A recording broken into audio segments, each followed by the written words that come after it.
a shepherd had a faithful dog, called Sultan, who was grown very old, and had lost all his teeth. And one day when the shepherd and his wife were standing together before the house, the shepherd said, "I will shoot old Sultan tomorrow morning, for he is of no use now."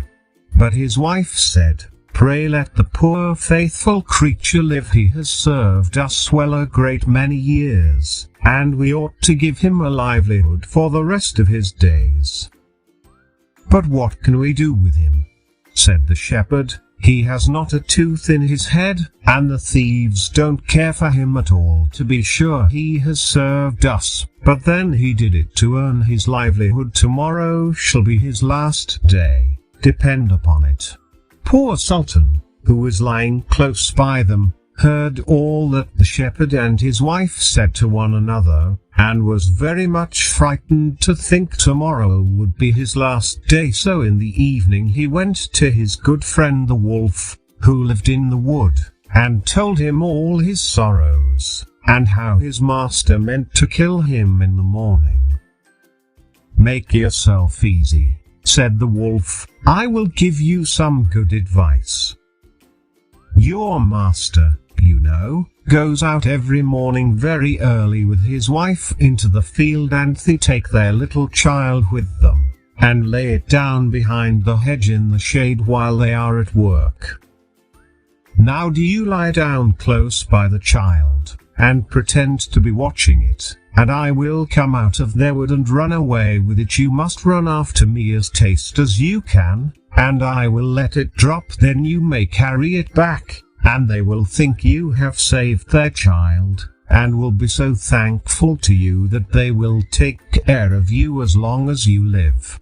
The dog liked this plan very well, and accordingly so it was managed. The wolf ran with the child a little way. The shepherd and his wife screamed out, but Sultan soon overtook him, and carried the poor little thing back to his master and mistress.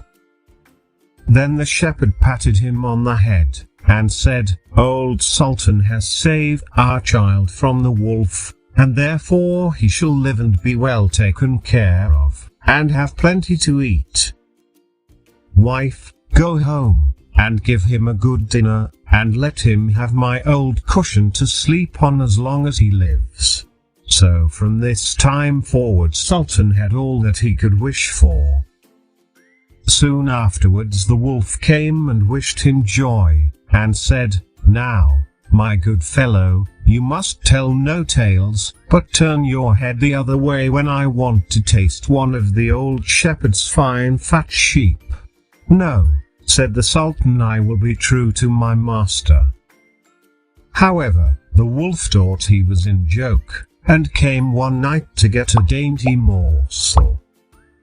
But Sultan had told his master what the wolf meant to do, so he laid wait for him behind the barn door, and when the wolf was busy looking out for a good fat sheep, he had a stout cudgel laid about his back, that combed his locks for him finely. Then the wolf was very angry, and called Sultan an old rogue, and swore he would have his revenge.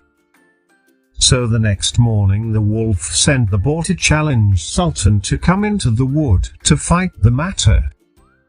Now Sultan had nobody he could ask to be his second but the shepherd's old three-legged cat, so he took her with him, and as the poor thing limped along with some trouble, she stuck up her tail straight in the air.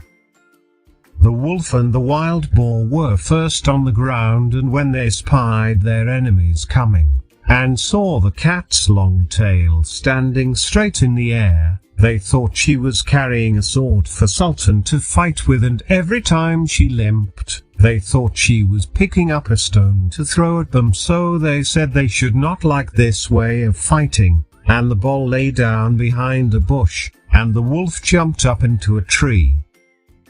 Sultan and the cat soon came up, and looked about and wondered that no one was there.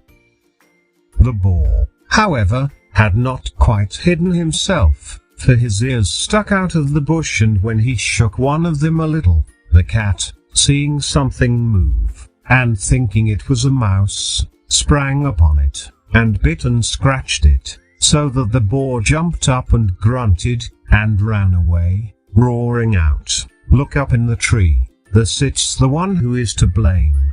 So they looked up, and espied the wolf sitting amongst the branches, and they called him a cowardly rascal, and would not suffer him to come down till he was heartily ashamed of himself, and had promised to be good friends again with old Sultan.